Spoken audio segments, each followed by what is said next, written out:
What's up, pals? What's up, y'all? I'm out. I'm out. I'm out on Zion. I'm done. I'm finished. I'm finito. I'm done. Stick a fork in me. I'm done. I'm done. That's it. I've been meaning to come out with more pals and more basketball, more NBA stuff. I've been so tied up with with our Saints in football. I'm about to get the basketball cracking. I'm out. I'm done with Zion. I'm officially out with him. I'm done. This is a waste of our time, bro. This is a waste of time. And that's when I've been meaning to come out with this ever since the injury. You damn near got started in the season. I don't even think you played the first 5 games of the season before you're out with a damn contusion in your foot or your hamstring. I can't remember what the injury was on top of my head. I'm done. This is ridiculous, man. This is ridiculous. Then you come back a few nights, and then you sit out the next game after the first game being back. I'm done. Just sit out if you're still hurt. I'm tired. You don't have no ability for you to be sitting here. He's back. Let's rest him next game. No, you need to be out there or just stay out. I'm sick of it. I'm done with this shit. I've been a supporter of you, bro. I've been a super supporter of you. A lot of us Pelicans have. It's time to go in a different direction. But guess what? 9 times out of 10, we're stuck with him, at least for right now, because nobody's trading for no goddamn Zion Williamson guys right now. No, they're not trading for him. His trade value is at an all-time low. That's what sources say.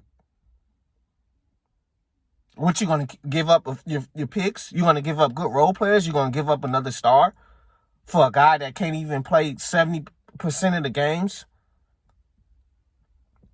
I mean, this is ridiculous, man. This is I mean, if you vouch for this, man, go ahead. If you vouch for Zion, if you get mad at me for coming, go ahead, man. Do your thing. If you still buying off potential on what he could do in year 6, I don't know what to say.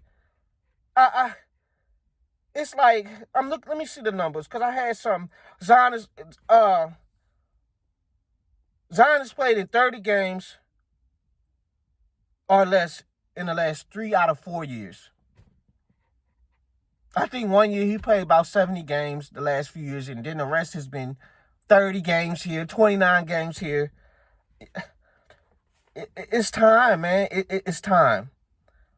Our offensive rating is at the bottom of the barrel. The defense ain't no much better. They're at the bottom of the barrel. It's just the team is just. There's some potential. I'm gonna get to the potential in a second, but it's just, man, I don't know, man.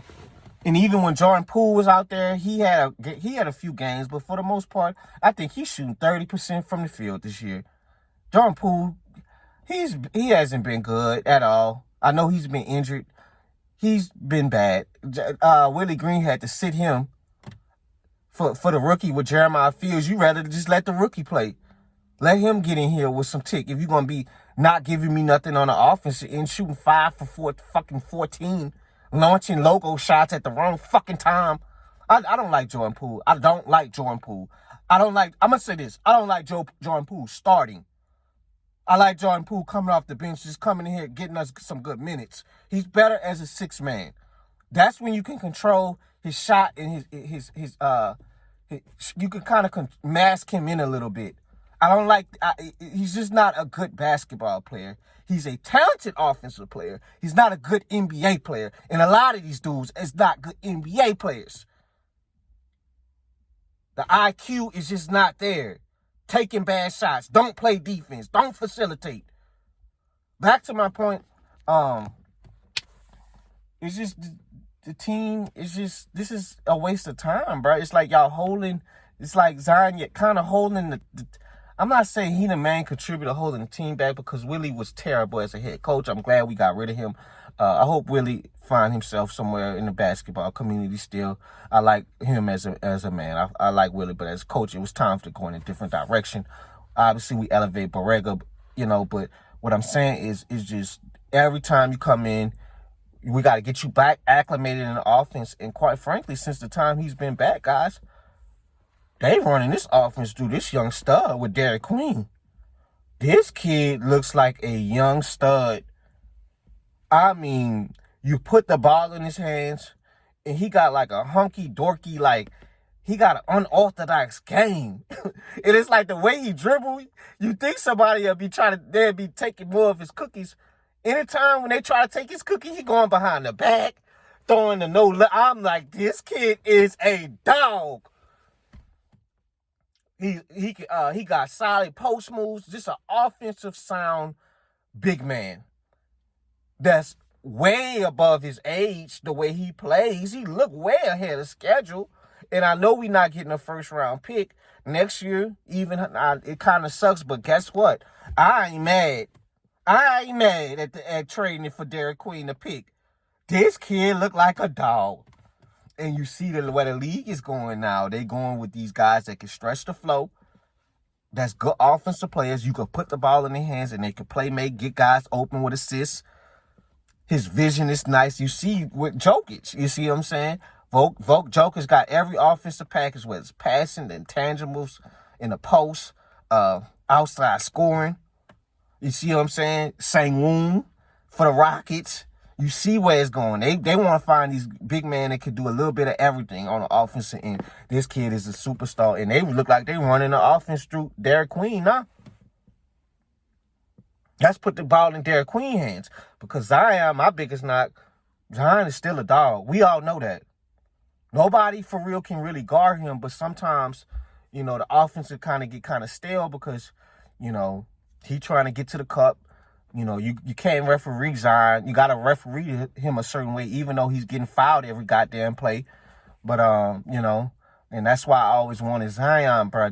You got to find a way to work on that mid-range. It looked like he's taking a little pushing shot a little bit, the little floater around the rim. But you got to work on a deep mid-range to where the defense is not always sucking in, collapsing on you, you know what I'm saying? And then on top of that, you got to pair up Zion with shooters.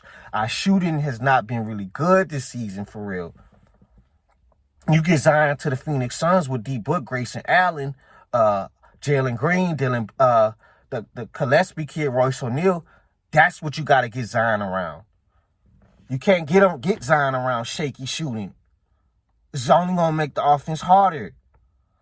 And that's why it's no excuse, bro, Zion, to develop a jump shot a little bit. Giannis worked tirelessly. You got to have that shot respectable, so y'all going to want to stay attached to shooters if I get to the paint. Y'all going to stay attached to shooters if I'm burning your eyes out from the mid-range of the three-point. And that's why I be so frustrated, because it's these guys be working on shit in the offseason you're already elite at. You're already elite at shit around the basket. Work on stuff you're not good at, bro. Or that needs more work. But back to my point, I'm done, man. It's just I don't want none of these older Jordan Poole, DeJounte. I'd rather be dwelling at the bottom, building our draft capital up. Herb has been horrible for us this season. He has been terrible. I keep Trigger. I keep the two kids. Jeremiah Fierce is like, he's a scoring guard. He go through some growing pains, and sometimes he look like this is why we drafted him. He's a scoring guard, a Dame Lillard type. If he reaches peak with his scoring ability, he's a scoring guard. He's not a playmaking guard. He's a scoring guard. You would want him to get better in the playmaking ability, but it's just, he has a lot of potential. I like his touch around the basket, and he's going to be able to grow as he get older. But to me, we've hit on 2 picks, and it's like, why be paying all of this money to these free agent, high-priced niggas like Jordan Poole, DeJounte, Zion? It's like we in the middle of, we don't know what we trying to do. I say get the rebuild going. Let these kids grow. Get all of these guys. Get draft capital back. And build through this draft for the next 2-3 years. I hate to see our attendance down. Nobody want to pull up to that. Nobody want to pull up to that, bro. And I told my I be talking to my partners about it, about what's going on. It's like, I don't really see, even though, yeah, Willie was terrible, but it's like, I I don't see much changing that much with Derik. I don't. We got to get the players in here. We got to get a new, fresh brand of players. It's that simple. It's that simple. That's how I feel. And just get this rebuild going. Get a full reset. Get all of these older guys. Get DeJounte. They don't even look like DeJounte want to be in here. Be here anyway when he get back. Because I saw an interview in the summer how bad he trashed our training staff and all of that, which is not his fault. We all know our training staff has been bad, but these guys don't want to be here, man. Hell nah. Quite frankly, I don't blame them because we don't have no direction right now. So, I know they won a few nights ago, but, we just gotta do what we could do. But as for Zion, guys, I'm out. I'm officially out. I don't care how good the offense look the next 5-6 games. I don't care if we go on these winning streaks. All it's going to do, you're going to get your hopes up, and guess what's going to happen? We all know what's going to happen with Zion if the team start winning it. It's very sad to see this team being number one in the West a few years ago when Zion did that 360 dunk on the Suns when Chris Paul and D-Book. Chris Paul was still there when we was number one in the West, and look where the fuck we at now. We ain't even showing up for the games, guys. I'm out.